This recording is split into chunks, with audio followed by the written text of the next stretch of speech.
Welcome to WhiskyCast, cask strength conversation featuring news and interviews from the world of whiskey.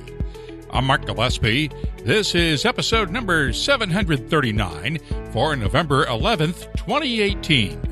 Coming up in just a few minutes. He saw whiskey as something more important than just a drink. So he'd be thrilled to see the recovery.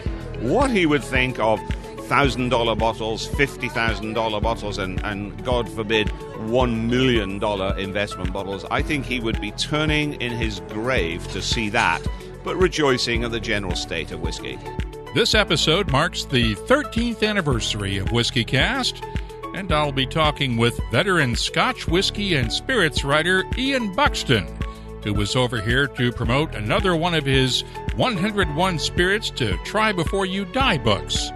The gin edition has just been released in the U.S., while his new rum book has just been released in the U.K. He's also published a new edition of the classic book Whisky by Aeneas MacDonald. That's the pen name for writer George Thompson. Our conversation is coming up later on WhiskyCast In-Depth. I'll also have the calendar of events, your voice, the What I'm Tasting This Week department, and much more. We're celebrating the 13th anniversary of WhiskyCast this time around, and the fun starts right after this. This is Whisky, Johnny Walker's Scotch whisky, from this place and these people, aye, Scotch makers, creating the bold and complex flavour of Johnny Walker Black Label. Step right up. WhiskyCast, brought to you by Redbreast, the definitive single pot still Irish whiskey. Those in the know Redbreast. Let's begin with the news. It's brought to you by Highland Park. And we will start off with an update on our main story from last week, the death of Master Distiller Dave Pickerell. First off, I need to correct the record. In our coverage of Dave's death November 1st in San Francisco, we initially reported on our website and on last week's podcast that Dave was 70 years old. That was incorrect. While that reporting was based on estimates from one of his publicists, I take full responsibility for the error and would like to apologize to Dave's family.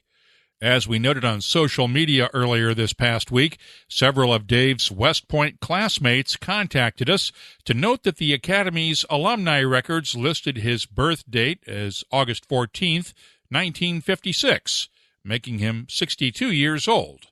His son Micah confirmed that in the family's acknowledgement of Dave's passing, and also noted that, quoting now, he was loved by everyone who had the great fortune of meeting him.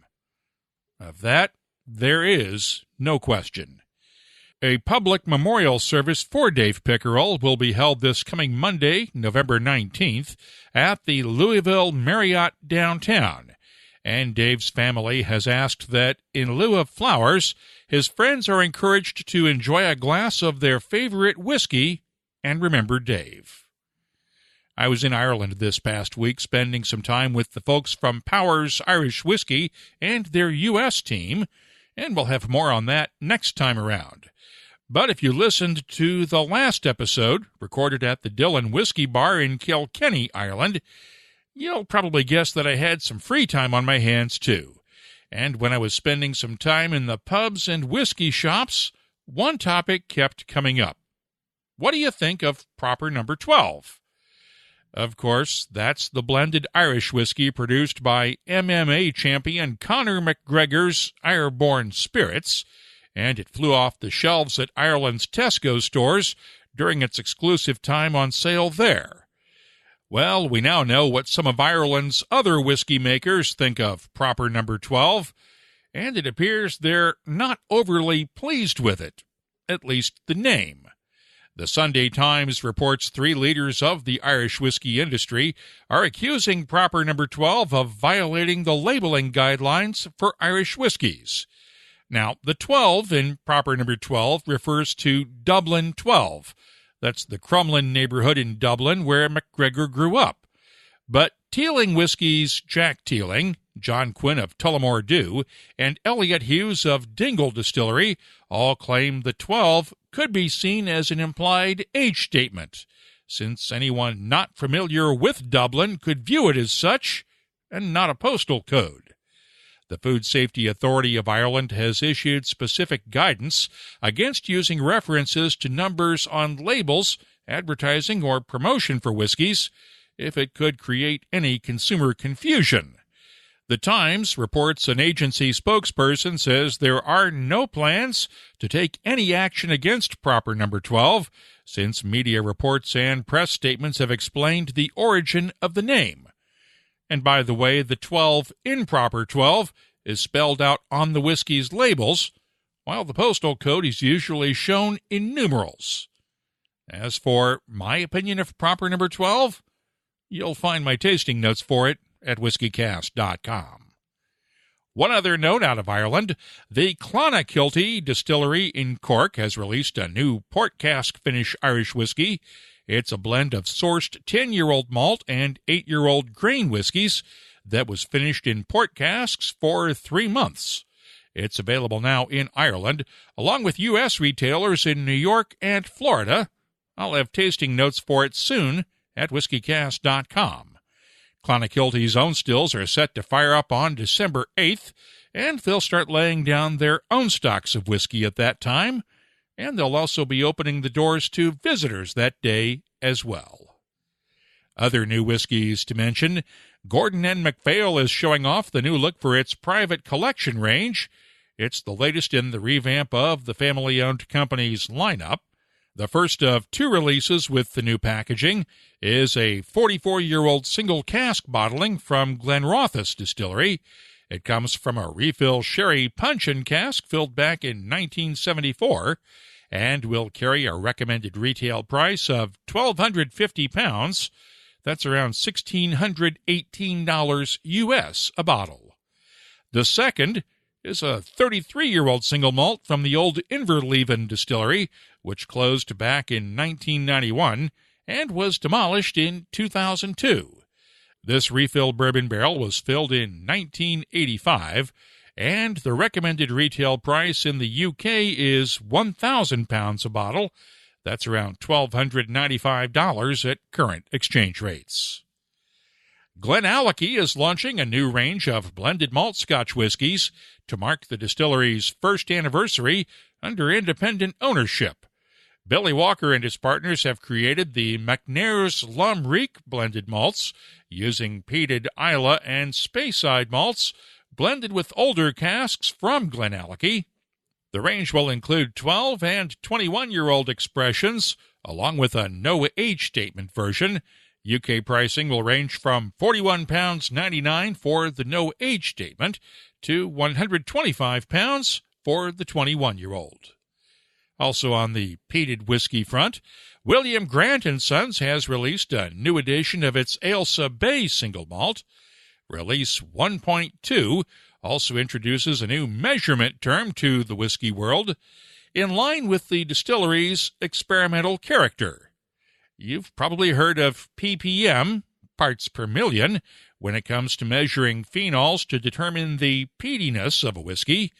But Kevin Abrook of William Grant & Sons says they've come up with a way to measure sweetness the same way. Science is becoming cool, and science is at the heart of the Ailsa Bay distillery. So one of the unique things we did was have this measure SPPM to PPPM. It's on the label. You can't see it here, of course, but the initial PPPM, phenol parts per million, at 21, which was in the bottle. So that's the sort of the peatiness measure of the bottle, not the barley of the liquid.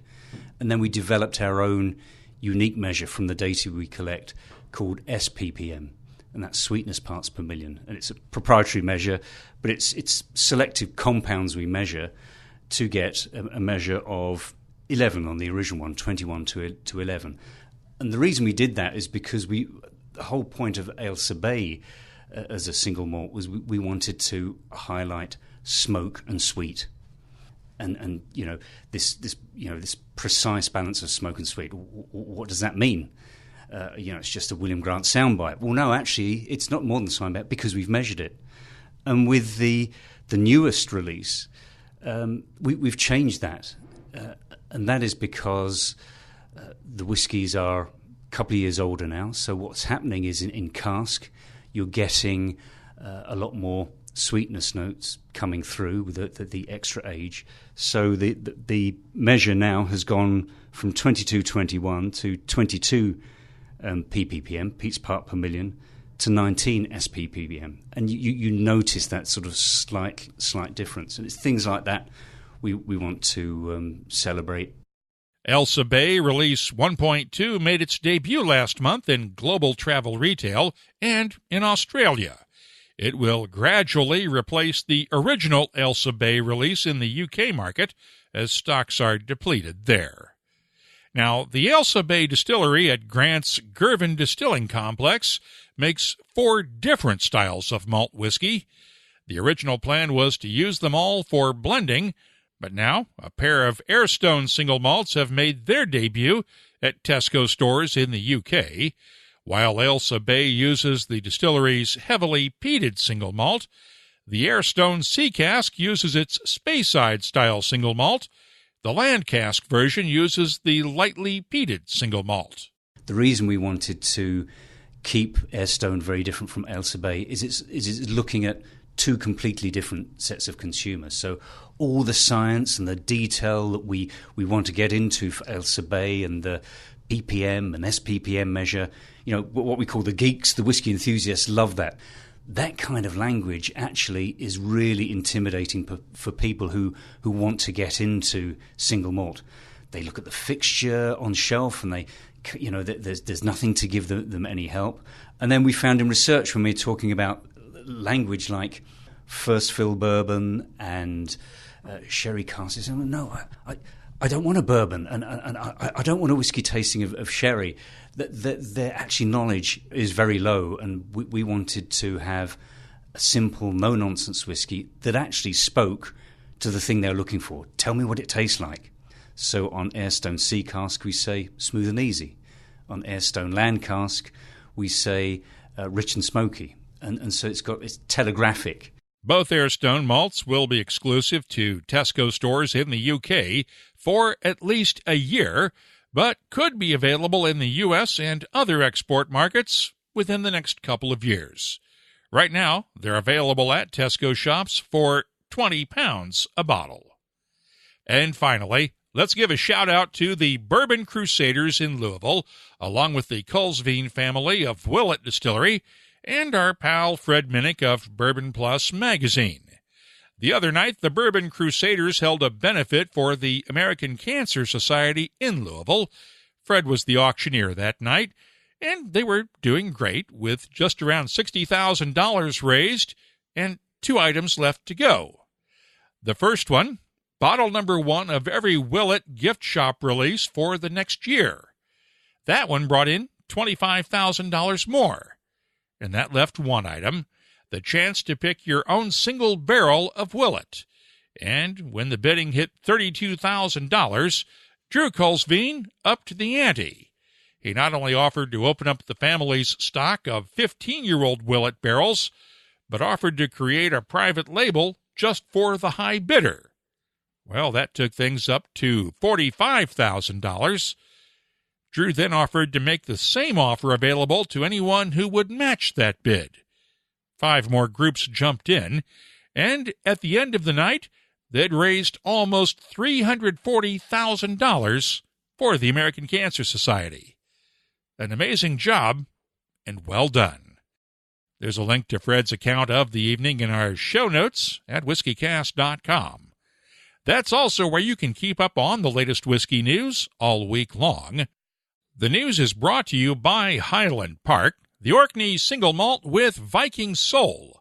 Valknut is the latest release in Highland Park's Viking series, and the name comes from the Valknut. It's a mark said to have been placed on worthy Viking warriors to ensure their safe passage into Valhalla after dying in battle. Check out the entire range of whiskeys at highlandparkwhiskey.com. Now, if you're in the Pittsburgh area, I hope you'll join us on November 26th as we team up with the Pittsburgh Whiskey Friends for a special evening to benefit HIAS, the Hebrew Immigrant Aid Society. We're doing it in memory of the victims of the Tree of Life Synagogue mass shooting in Pittsburgh.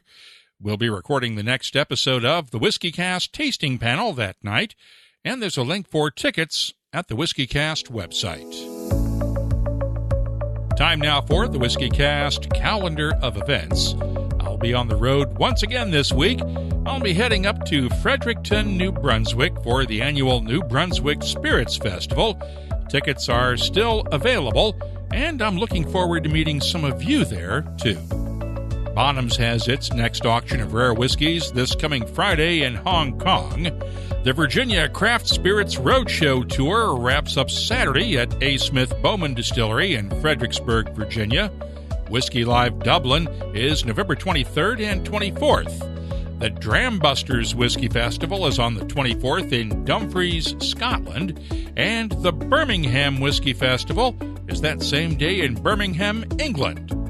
Buffalo Trace Distillery hosts its annual Lighting of the Trace holiday celebration on the 29th in Frankfort, Kentucky, and Sagamore Spirit Distillery in Baltimore, Maryland will have its holiday tree lighting on the 30th. Finally, the Telegraph Whiskey Experience will be on December 3rd and 4th in London. Right now, we have 118 different events on our searchable calendar at whiskycast.com. If you have a festival, a tasting, or other whiskey-related event coming up, just use the contact form on the website to let us know about it, and we'll add it to the list. Redbreast fans have always cherished our whiskey's sherry notes, so we set out to embellish that character. Introducing the Redbreast Listowel edition, a quintessential single pot still Irish whiskey finished in first fill Oloroso sherry casks from Spain's prestigious Bodegas Listowel.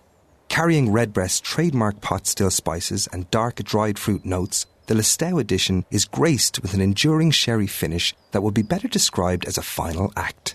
Discover the newest branch on the Redbreast family tree. WhiskyCast In-Depth is brought to you by Lagavulin. Ian Buxton has been writing about whiskeys for more than 2 decades, and lately he's been writing about other spirits as well, as part of his 101 Spirits to Try Before You Die series. His latest book, covering the 101 Gins to Try Before You Die, has just been published in North America, and he's been in New York City and the Philadelphia area for a few days on a brief book tour.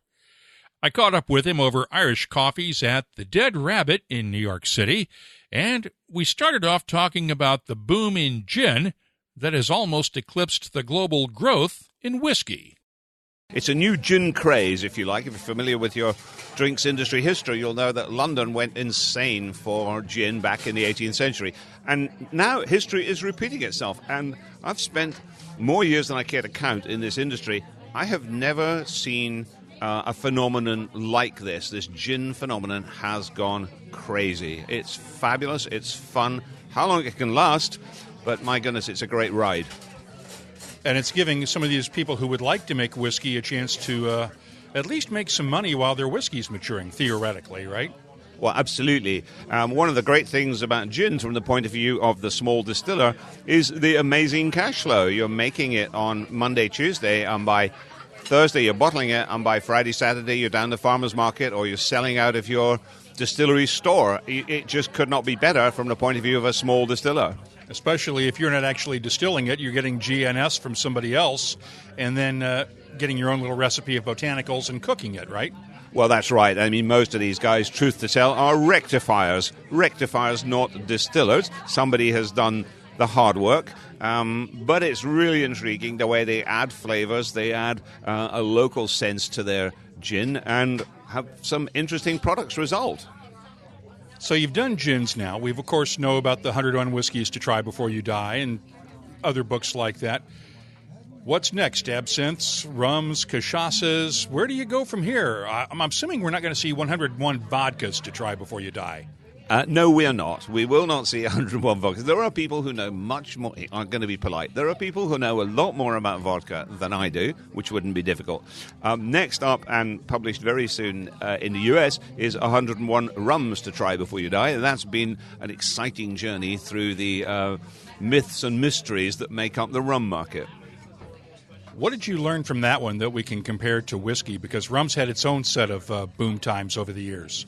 Well, it has. I think the main thing I learned, it would be a very good idea in an ideal world if the rum world, the producers in the rum world, could get together and agree some kind of common standards. That's going to help them. I can't ever see that happening, unfortunately. But it has been fun to explore English-style rum, Spanish-style rum, a French agricole-style rum. Whether these guys can ever get together and get any kind of a uniformity and help them in the way that whiskey, in particular, is helped by a set of common standards and consumer protection. But that's a wish, I guess, and no more than a wish. One of the things we have talked about rather consistently over the last 13 years of WhiskyCast is your work with the classic Aeneas MacDonald book, Whisky. I think you're up to your third publishing of this one now. What makes this book so significant to whiskey lovers? Because it is still very relevant today. It absolutely is. And I would say, of all the things I've done, the one mark, I guess, I hope I will leave on the whiskey scene is that I brought this book back to life and to a whole new audience. That's why it's printed again. We've slightly revised the format, to be honest, to keep the price point down so that as many people as possible can have access to it. Why is it still relevant? Well, it's always going to be important because this was the very first book ever that anyone wrote about whiskey from the point of view of the consumer. So, number one, that makes it hugely important. But actually, 80 or more years on, there are still lessons in it about how we serve whiskey, how we drink whiskey, how we enjoy whiskey, but most importantly, philosophically, why whiskey is important and why it is for enjoyment, not for stashing away in a vault somewhere. What do you think Aeneas MacDonald, or George Thompson as he really was, and we can get to that in a second, but what do you think Thompson/MacDonald would think of today's whiskey collecting and investment craze? I get a feeling that, having talked to you about this before, that you two are sort of kindred spirits on this. Well, I'd like to think so. I'd like to hope so. I think, first of all, he would be thrilled by the state that whiskey is in because he was watching whiskey disappear. It was a terrible, terrible time. Whiskey wasn't alone. The whole economy was in ruins. But he saw whiskey as something more important than just a drink. So he'd be thrilled to see the recovery. What he would think of $1,000 bottles, $50,000 bottles, and God forbid, $1 million investment bottles, I think he would be turning in his grave to see that, but rejoicing at the general state of whiskey.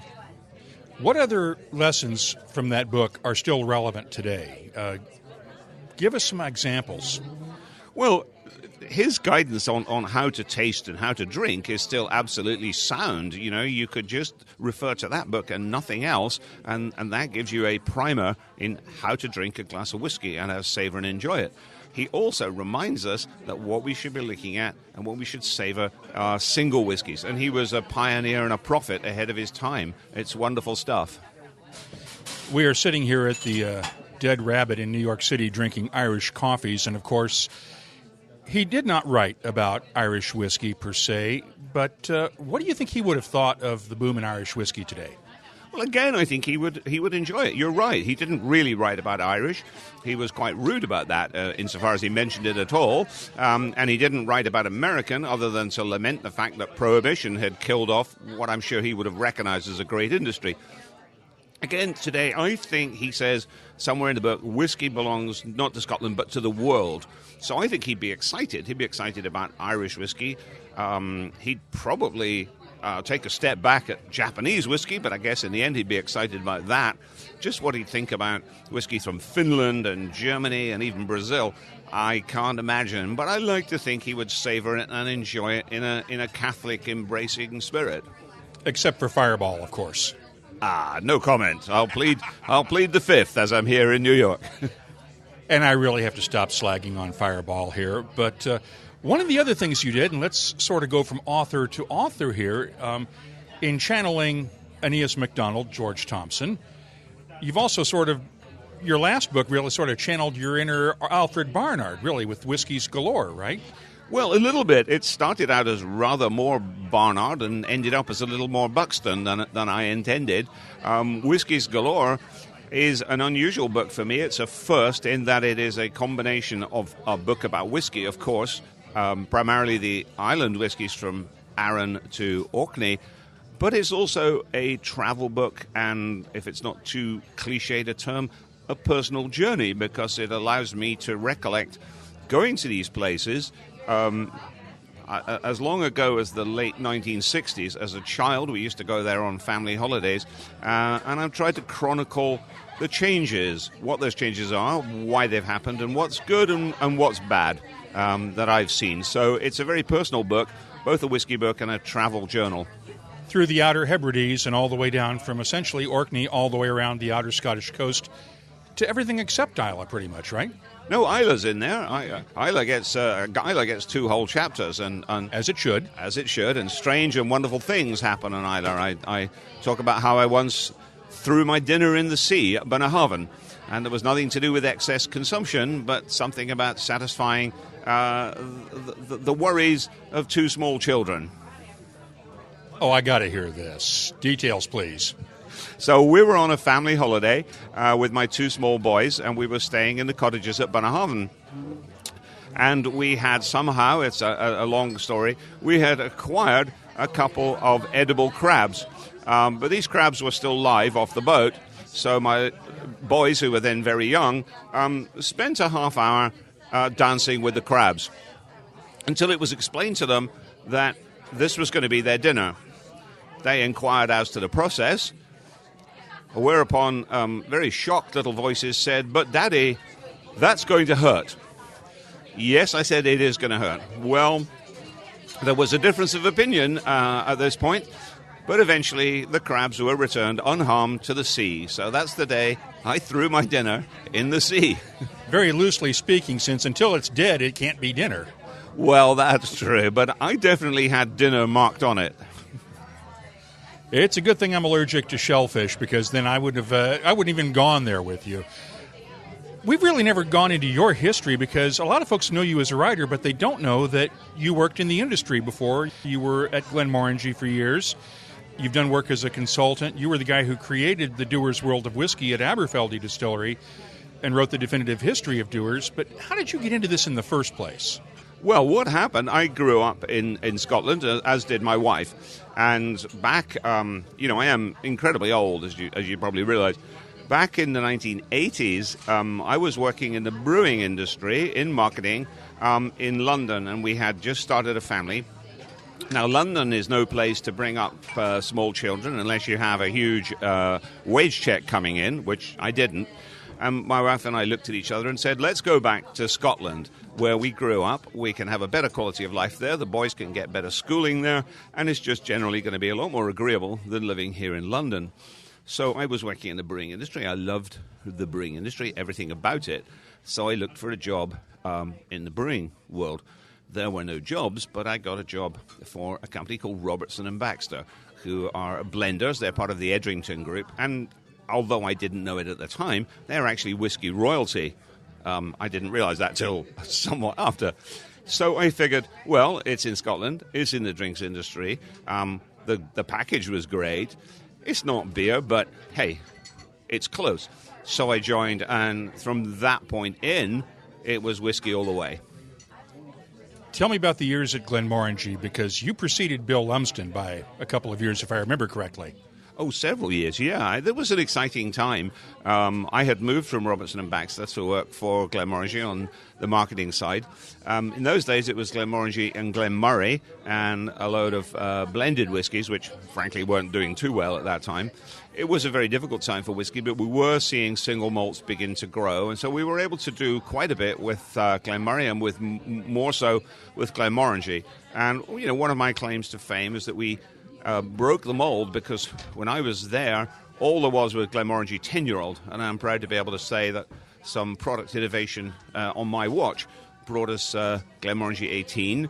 It brought us the start of the wood finishes, although that was a project that was completed after I left. And it brought a wonderful product, which was, I claim, the very first cask strength single cask from a brand of any substance. And that was the native Glenmorangie Rocher, which didn't last that long after I left, but has made a mark. I've got to get your take on the cask finishes, because there's been some controversy over how this started, or at least some questions about how this started over the years. How did you guys come up with it back then? We were looking at the opportunities to explore different casks, and we knew that from history, portwood had been a phenomenon. So we were able to obtain a port cask from the Symington Company, who are a great port company in Portugal. They own many of the great lodges and houses. We brought that to Leith, where the blending and bottling facility was located at that time. And somewhat to the consternation and horror of our production director, insisted that he disgorge some fully mature casks of 10-year-old Glenmorangie, which was about to go for bottling, into this port pipe. He was horrified at this travesty. Who was this at the time? Let's name some names here. Oh, so this was a guy called Bill Brown, who was a lovely gentleman. I don't know if Bill is still alive now. He will certainly be of ages if he is around. He was running the production site in Leith, and managing director at that time, who was a big part of this project, was a guy called Neil McKerrow. He's left the company now as well, as did I after a couple of years. So those would be the key individuals involved. On the sales team, there was a great guy called Anthony Burnett, who got the idea of the port finish immediately and drove it, particularly in international markets. So how did this come about? So you got the idea for port, but why port? Well, we knew that historically all kinds of different barrels were used. We'd done some experiments trying a small dosage of port wine with our whiskey. We thought it was pretty stunning from the sales and marketing side. Our production colleagues didn't quite get it at the time, but they came on board pretty quickly. After about 2 to 3 months maturation, we saw that we had something very, very special, and soon enough it went into the market. And I think that is probably the first of the port finishes that anybody released that I can think of. We're going back now to 1991, 92, when that product would have been released. And that was early Lumsden days as well, right? Or was that pre-Lumsden? No, that was pre-Lumsden. That was altogether, there was a different team at the distillery. I'm struggling now to remember who was the distillery manager, but in those days, it has to remember, and this will be a shock, I guess, to people who are relatively new to whiskey.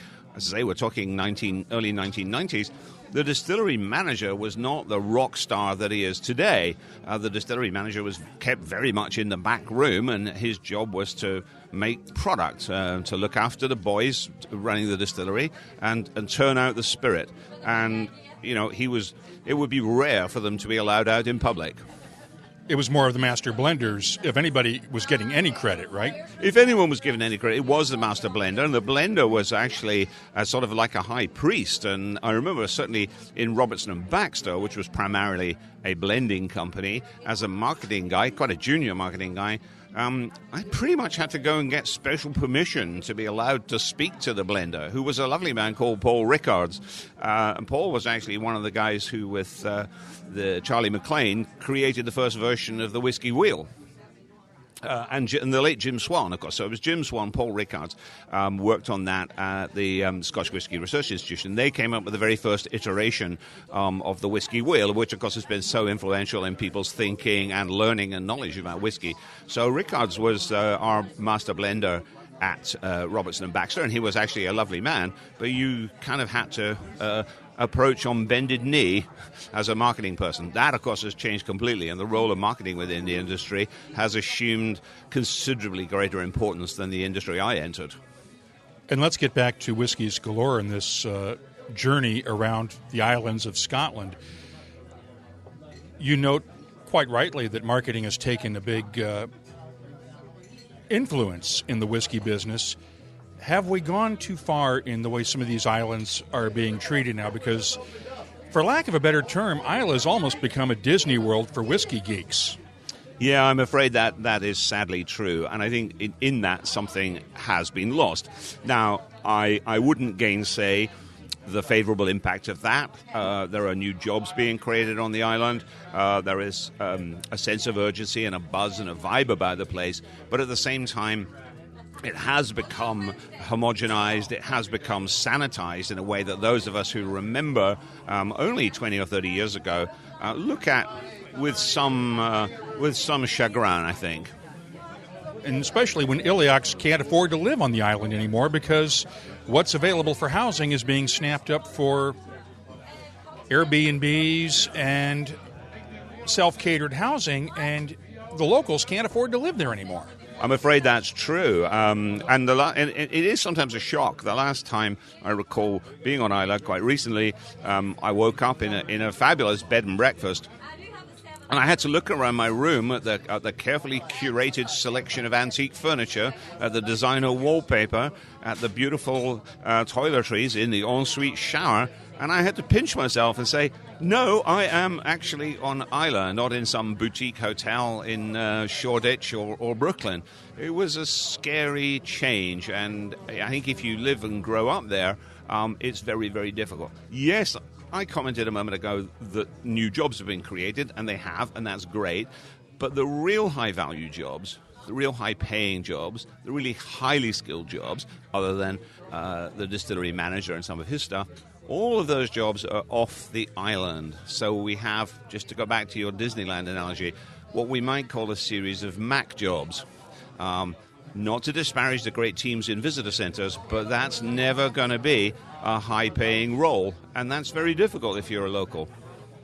And when you've got people who have trouble living on the island, it's even harder for the kids growing up on the island to have a future there, isn't it? Oh, it's very, very difficult. And I don't think it's out. I think, if I were an Iliac, if I were an Orcadian, I'd find it quite difficult, the sight of highly paid brand managers who've spent like 1 year or something in the industry, just come from working on automobiles or potato chips or whatever it might be, jetting in for a couple of days, spreading their wisdom, and then jetting home again. It must be very difficult to keep your face straight at some of that stuff. When you say spreading the wisdom, are you using an analogy, say, to what the farmers would be spreading in their fields? Well, I might have been a little bit sardonic there, certainly. Again, I'm like I say, a bit of an old-timer.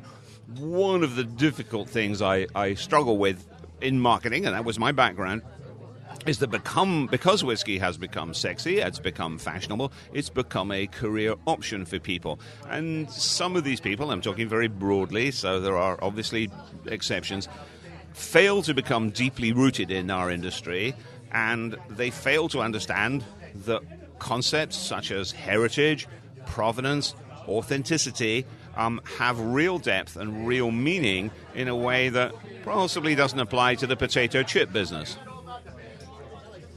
We are bemoaning the changes on a lot of these islands that the popularity of whiskey has caused, but let me bring it back home. Where could someone still find some of that old-style whiskey flavor on one of the islands? Which one would you send them to without screwing things up on that island? Well, the one place I would go that seems to me to carry the authentic island spirit of distilling is at Red River on Lewis. It's on the very far side of Lewis. The next thing after the distillery is the Atlantic Ocean, and then it's, I don't know, the coastline of Canada. And, well, there are some photographs in the book. I think you really sense something which is truly authentic, which is of the place in that Red River distillery. It's never going to be a Diageo, it's never going to be a Beaumont, but it is a remarkable place, and you have a true sense of what it means to live and work on those islands day in, day out when you go visit Red River. What do you want your legacy to be in this business? As a writer, as a marketer, as a consumer, where do you want your legacy to be 20, 30, 40 years from now when people are reading the second and third editions of your books later? Well, that would be wonderful to think they're still in print, wouldn't that? Well, Barnard's is, if you can find it. Yeah, Barnard is still in print and been reprinted many times. Well, hopefully the Aeneas MacDonald book will go on, and hopefully people will find the introduction, the appreciation that I wrote at the front of that, and the commentary to the text will help them access that and make it relevant and accessible for the 21st century and for some years yet to come. In a marketing sense, there are things like Dewar's World of Whisky, and I guess the core of that will go on for some years yet until some bright new marketing guy rips it all out and builds something new. But that will be a little bit of a legacy. Whiskies Galore, I think, is an interesting book. I hope people will find it interesting and enjoyable. So those, I think, will live on a little bit after I depart to the great bar in the sky. Ian Buxton is also working on an updated edition of 101 Whiskies to Try Before You Die. Look for it sometime in 2019, maybe early 2020. It'll be worth the wait. That's WhiskyCast In-Depth, brought to you by Lagavulin, the legendary Islay Single Malt. Look for the classic 16-year-old Lagavulin, the Distiller's Edition, the Throwback 8-year-old, and this year's edition of the Cask Strength Lagavulin 12-year-old at a whiskey shop near you. Find out more at malts.com. The What I'm Tasting This Week department is brought to you by Heaven Hill Distillery. Let's start off with the Elsa Bay Release 1.2 that we heard about during the news. It's bottled at 48.9% ABV. And the nose is smooth and smoky, but not overpowering, along with touches of grilled fruits, heather, honey, freshly cooked bacon, Manuka honey, and molasses. The taste is spicy with cinnamon, allspice, and curry powder notes, balanced out by toasted caramel, honey, and a hint of bacon. The finish is long and well-balanced with a good smokiness and honey sweetness. I'm scoring the Elsa Bay Release 1.2 a 94. Got a chance to taste the 2018 edition of Middleton Very Rare this week while I was in Ireland. It's bottled at 40% ABV. The nose is nice and fruity with notes of peaches, red apples, honey, pears, and just a hint of vanilla. The taste is fruity and tart with red apples, lemon zest, vanilla, and hints of white pepper and allspice. The finish, long, creamy, and fruity. I'm scoring the 2018 Middleton Very Rare a 94. I'll have more tasting notes in just a minute, but first, our tasting notes are brought to you by Heaven Hill Distillery, family-owned from the start, and proud to work with other family-owned companies on the Grain to Glass project. They're working with Beck's Hybrid and Peterson Farms to find unique seeds, grow them, and distill them into a special whiskey. Follow the project at heavenhilldistillery.com. Think wisely, drink wisely. Now let's look at the Halfpenny Irish Whiskey from the Pierce Lyons Distillery in Dublin. This whiskey is a complex blend with a port pipe finished malt and a malt matured in a first-fill ex-bourbon barrel, a sherry cask matured grain whiskey, and a grain whiskey matured in a double-charred barrel. It's bottled at 43% ABV, and the nose has woody notes of cedar, sandalwood, and toasted oak, along with butterscotch and muted spices. The taste is vibrant and well-balanced with good spices, peppercorns, allspice, a hint of clove, and crystallized ginger are balanced nicely by honey and butterscotch notes. The finish is long with touches of ginger snap cookies, a hint of malt, buttered popcorn, and honey. I'm scoring the Halfpenny Blended Irish Whiskey a 92. And finally, the Connacht Whiskey Company has bottled Ballyhoo Irish Whiskey. It's a 4-year-old grain whiskey finished in a port wine cask and bottled at 43% ABV. The nose has notes of brown sugar, buttered popcorn, soft spices, and toasted caramel. The taste has a good buildup of spices following a soft start with honey and brown sugar notes, Hints of clove, allspice, and pepper add a nice balance and complexity. The finish has lingering spices, along with touches of honey and brown sugar. I'm scoring Ballyhoo Irish Whiskey a 91. The What I'm Tasting This Week department is brought to you by Heaven Hill Distillery. I'll be adding these tasting notes to our searchable list of more than 2,300 different whiskeys from around the world. You'll find it at WhiskyCast.com. This is whiskey. Johnny Walker's Scotch whiskey. From this place, and these places in that place. These are the people that make it. Aging in oak for 12 long years. See, the land that shapes these people and the people that shape this whiskey all shape how bloody good it tastes. Bold as it is complex. For every step you take, this is Johnny Walker Black Label, friends. Step right up. Can I drink this now? Johnny Walker Black Label Blended Scotch Whiskey. 40% alcohol by volume. Imported by Diageo North America, Norwalk, Connecticut. Please drink responsibly. Let's open up the inbox now for your voice, brought to you by Lot 40. Christoph at Crispism on Twitter sent us a 2-part tweet the other day. Hello, Mark. As a regular WhiskyCast listener, I noticed you got a new sponsor who claimed that they'd have whiskey that perfectly combines single malt with single pot still whiskey, or something along those lines. How is that even possible, considering that single malt is 100% malted barley, and single pot still is a mixture of malted and unmalted grain and barley? Am I misunderstanding something with regard to these two terms or the advert? Keep these great podcasts coming. Cheers, Christoph. Of course, Christoph is referring to Writer's Tears, which is now sponsoring our Behind the Label segment. And Christoph, you do have these two styles of Irish whiskey correct. In this case, the Walsh Whiskey Company team is blending sourced Irish single malt and sourced Irish single pot still whiskey together after maturation to create Writer's Tears.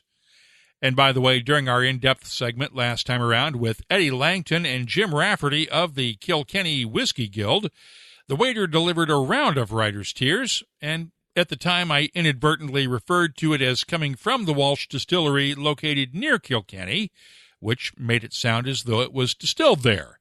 It is sourced from other distilleries in Ireland, while Walsh's own spirit has not yet reached 3 years of age. On that note, Mark McLaughlin of Dublin, at Mark_whiskey, with the E, tweeted this.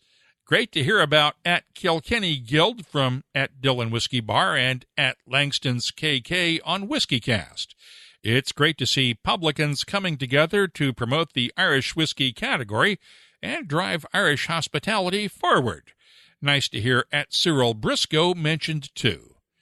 And Cyril is the Guild's publicist. He helped connect me with Jim and Eddie when I told him I was going to be in Kilkenny last weekend. Finally, Tish Harkis of Canadian Club posted this note on our Facebook page following our stories on the death of Dave Pickerell. I met Dave in his previous job, and this man certainly knew good whiskey and how to make it. Good memories with him and that big laugh. Rest now, Dave, and fly with the other angels, enjoying our whiskeys. Once again, a public celebration of Dave's life will be held this coming Monday night, November 19th, at the Louisville Marriott Hotel downtown.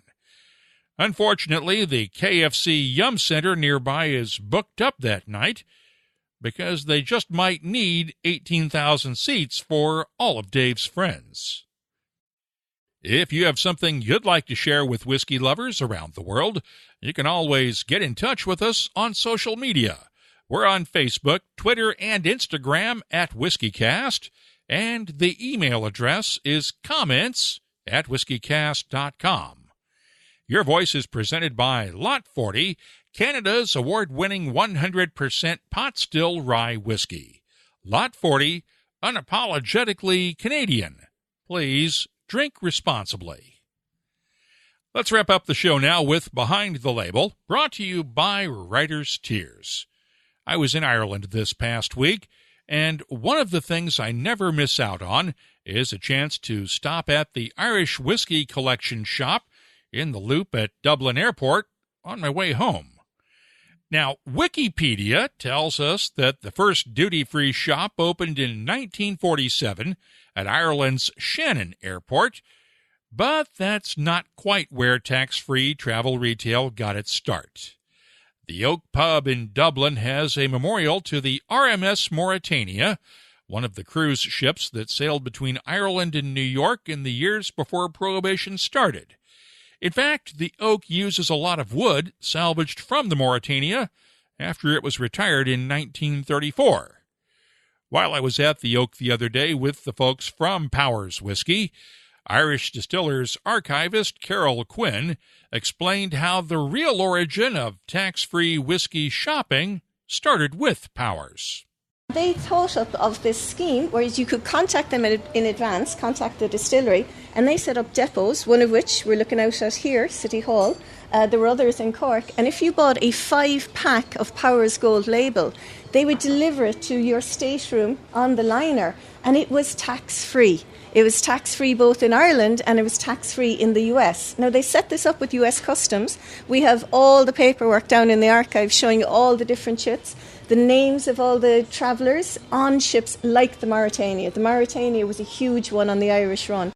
More highlights from my trip to Ireland on the next episode of WhiskyCast. And if you have something you'd like us to look at on Behind the Label, just use the contact form at whiskycast.com to get in touch with us. Behind the Label is brought to you by Writer's Tears. Writer's Tears Copperpot, an 18th century style of premium Irish whiskey, blended from single pot still and single malt. Like yourself, it's one of life's treasured rarities, and what's rare is wonderful. Writer's Tears Copperpot. That's all for this episode of WhiskyCast. You'll find links for the stories in this episode in our show notes at whiskycast.com. That's also where you'll find links for the WhiskyCast Tasting Panel podcast and our WhiskyCast HD videos, along with the latest whiskey news, tasting notes, events, and much more, including a complete archive of all of our past episodes going back to November 12th, 2005. That's right, we're celebrating the 13th anniversary of WhiskyCast this week and the start of our 14th year of podcasting. Thanks to every one of you for being part of the journey, and thanks to our sponsors over the years who have made it possible for me to have the greatest job in the world. And I can't let this go without thanking my family. WhiskyCast would have never happened without their support at the very start, and it wouldn't be here today without the hard work and a bit of tough love from the managing director of Cask Strength Media, Christina Filburn.